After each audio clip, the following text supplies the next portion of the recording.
Hi hello friends, ಇವತ್ತಿನ ಸಂಚಿಕೆಯಲ್ಲಿ bachelors ಕೂಡ ಈಸಿಯಾಗಿ ಮಾಡುವಂಥ ಒಂದು ಪಲಾವನ್ನು ಶೇರ್ ಮಾಡ್ಕೊತಾ ಇದ್ದೀನಿ ನಿಮ್ಮ ಜೊತೆ. ಬನ್ನಿ ನೋಡ್ಕೊಂಬರೋಣ ಸಿಂಪಲ್ಲಾಗಿ ಮಾಡೋವಂಥ ಪಲಾವನ್ನು.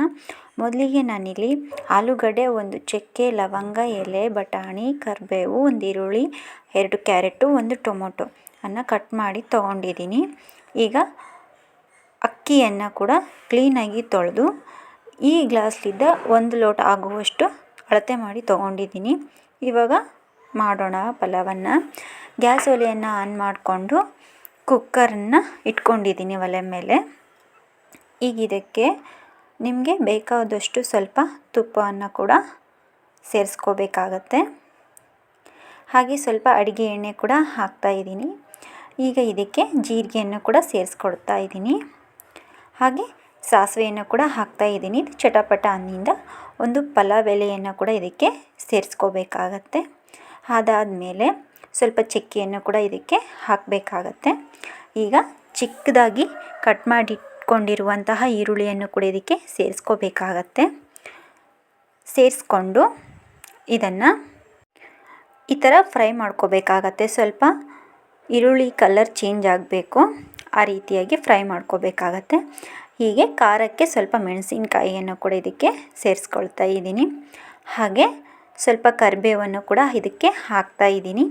ಈಗ ಕಟ್ ಮಾಡಿಟ್ಕೊಂಡಿರುವಂತಹ ಟೊಮೊಟೊ, ಕ್ಯಾರೆಟ್, ಆಲೂಗಡ್ಡೆ ಮತ್ತು ಬಟಾಣಿಯನ್ನು ಎಲ್ಲದನ್ನು ಕೂಡ ಇದಕ್ಕೆ ಸೇರಿಸ್ಕೋಬೇಕಾಗತ್ತೆ. ಸೇರಿಸ್ಕೊಂಡು ಎಲ್ಲ ಕಲಿಯೋ ರೀತಿಯಲ್ಲಿ ಇದನ್ನು ಕಲಿಸ್ಕೋಬೇಕಾಗತ್ತೆ ಈ ರೀತಿಯಾಗಿ. ಹಾಗೆ ಸ್ನೇಹಿತರೆ, ಇನ್ನೂ ಯಾರು ನನ್ನ ಚಾನಲ್ನ ಸಬ್ಸ್ಕ್ರೈಬ್ ಮಾಡ್ದೇನೆ ನೋಡ್ತಾ ಇದ್ದೀರೋ ಪ್ಲೀಸ್ ಸಬ್ಸ್ಕ್ರೈಬ್ ಮಾಡಿಕೊಂಡು ಹಾಲಂತ ಬಟನನ್ನು ಕ್ಲಿಕ್ ಮಾಡ್ಕೊಳ್ಳಿ. ಪ್ರತಿದಿನ ನಾನು ಹಾಕೋ ಎಲ್ಲ ವಿಡಿಯೋಗಳು ನಿಮ್ಮ ಫೋನಿಗೆ ಮೊದಲಿಗೆ ನೋಟಿಫಿಕೇಷನ್ ಬರುತ್ತೆ, ನೀವೇ ನೋಡ್ಬೋದು. ಈಗ ಸ್ವಲ್ಪ ಅರಿಶಿಣದ ಪೌಡರನ್ನು ಕೂಡ ಸೇರಿಸ್ಕೊಳ್ತಾ ಇದ್ದೀನಿ. ರುಚಿಗೆ ತಕ್ಕಷ್ಟು ಉಪ್ಪನ್ನು ಕೂಡ ಹಾಕ್ತಾ ಇದ್ದೀನಿ.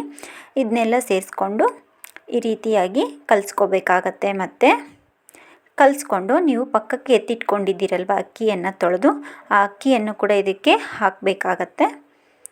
ಹಾಕಿ ಮತ್ತೆ ಇದನ್ನು ಒಂದು ಸಾರಿ ಎಲ್ಲದಲ್ಲೂ ಕಲಿಯೋ ರೀತಿಯಾಗಿ ಈ ರೀತಿಯಾಗಿ ಕಲಿಸ್ಕೋಬೇಕಾಗತ್ತೆ.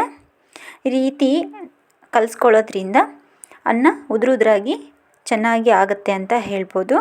ಹಾಗೆ ಯಾವ ಲೋಟದಿಂದ ನೀವು ಅಳತೆ ಮಾಡಿ ತೊಗೊಂಡಿದ್ದೀರೋ ಅಕ್ಕಿಯನ್ನು, ಆ ಲೋಟದಿಂದ 2 ಲೋಟ ನೀರನ್ನು ಹಾಕ್ತಾಯಿದ್ದೀನಿ. ಇವಾಗ ನೋಡಿ ಈ ರೀತಿಯಾಗಿ ಕುದಿ ಬರುತ್ತೆ. ಕುದಿ ಬಂದಮೇಲೆ ಮತ್ತೆ ಒಂದು ಸಾರಿ ಈ ರೀತಿ ಕಲಿಸ್ಕೋಬೇಕಾಗತ್ತೆ. ಕಲಿಸ್ಕೊಂಡು ಕುಕ್ಕರ್ನ ಮುಚ್ಕೋಬೇಕು ಈ ರೀತಿಯಾಗಿ ಮುಚ್ಚುಳನ.